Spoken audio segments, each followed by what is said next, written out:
to him that this is the Russian space capsule that has been shot up into space and is going to hook up with the Apollo capsule quite soon. And they've been very concerned about this, as we mentioned earlier, about the knowledge that would be gained from this particular mission by the Russians and by the Americans, and they did intercede somewhat, causing certain things not to be learned that they felt that we weren't quite ready for yet, that may be misused just for, war or whatever. Billy notices that there are 5 other saucers like their own around the capsule. I guess it looks kind of crowded up there.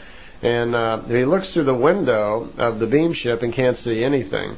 And then he looks over on the screens inside of the ship and he can see the 5 other discs. She remarks to begin with that only one of them is Plejadian, that the other 4 discs are all from different races that are also interested in what's going on here. And he asks, why can't I see them through the window? He says, well, they have their own screens, that distortion screens, that protect them from being seen so that they won't be visible, but these screens on the inside of the ship have the ability to see them even though they're cloaked or hidden by these distortion screens.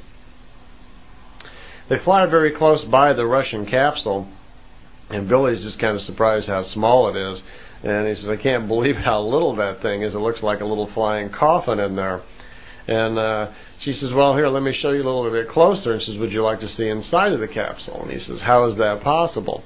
And she says, well, with our technology, we can see through the side of the capsule. And immediately on the screens inside of the ship, Billy is seeing that. And he's kind of surprised and that suddenly it looks like a cutaway. You can see the 2 Russians inside of the capsule, and they're kind of laying in a horizontal mode there.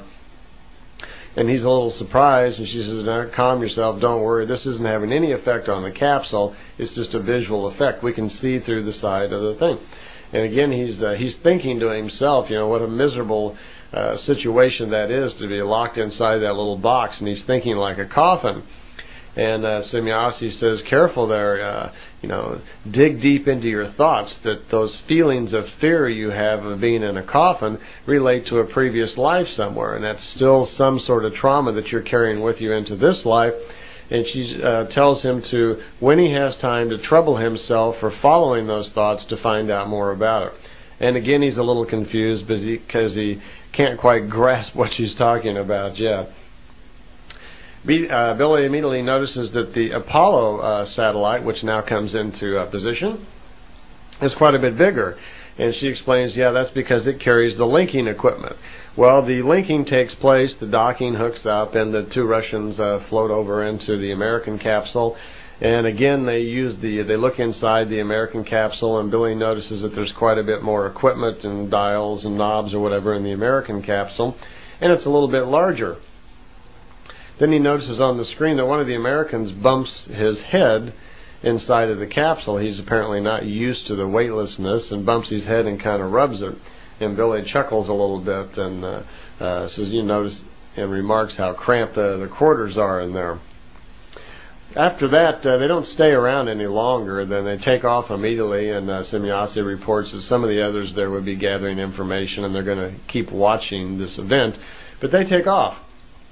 They've got, Semyasi says they have a lot of things to do, and she takes off into free space again and says that they're now going to hook up with this great spacer vehicle of theirs and continue their mission.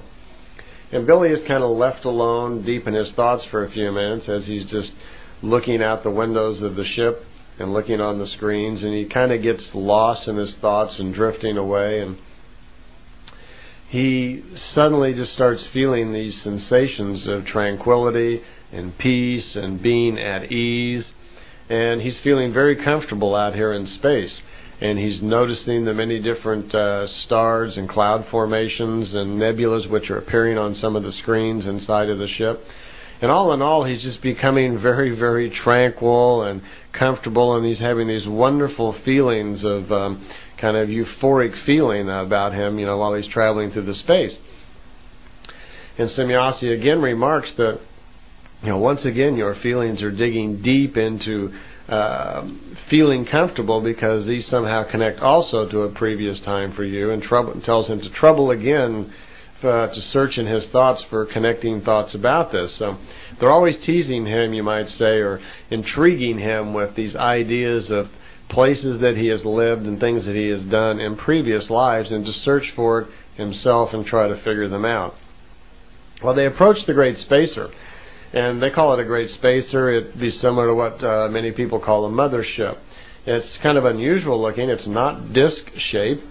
There's no need for the disc shape out into the free space, because normally the disc shape is used in smaller vehicles where there are planets with atmospheres and water, etc. But out in free space, on a very large craft like this, there's no need for the disc type shape. So when they approach the Great Spacer, Billy's a little surprised. Matter of fact, he snaps a picture. It looks kind of like a great big egg. And down at the bottom of the egg, there were either 3 or 4, I forget exactly, smaller kind of round-shaped things that are hooked with the large body of the ship, some sort of connecting bars or something. It's kind of an unusual-looking device. And out in front of their ship, as he notices on the screens, there are 4 or 5 other discs like theirs, which are also pulling in, it looks like, to like a landing hatch or something, and one of these small balls that's on the bottom of the large one. Off to the left of the screen is a large planet, which looks like Jupiter. And it's suggestive in the notes that this Great Spacer is somehow in orbit around the planet Jupiter. They fly right into the bottom, this large object, and land in an area, and they stay inside the ship for a few moments. Billy notices that around the ship when they came in, he looks out the window and he sees that there are hundreds of other ships, all rather similar to the one that they're flying in, and he can also see some strange looking craft that he can't tell if they're flying things or what, but they are far different shapes than the beam ships. And she explains to Billy that this is their largest ship in its class. It's their newest technology. It's just 4 years old at that point, and that it came about really because of Ascot. Billy's a little taken back. He says, Ascot? You know Ascot? And because he had contacts with Ascot when he was a teenager, long before he had the contacts with Semjase, and he was not even aware that Semjase knew Ascot, and Ascot at the time told him that he would have to keep quiet about his contacts with her and not to discuss them with anyone, which Billy had not. And now suddenly Semjase is bringing up all about Ascot and suggesting, that that's where they got the technology for the ship. And Billy wants to know, he says, well, what do you know about Ascot and me? And Semjase says, well, I know everything about it, that Ascot and I are friends, and I know all about your contacts earlier. And Billy's kind of surprised. He says, well, I was supposed to keep quiet about that until I received some sort of sign that it would be okay to talk about those contacts.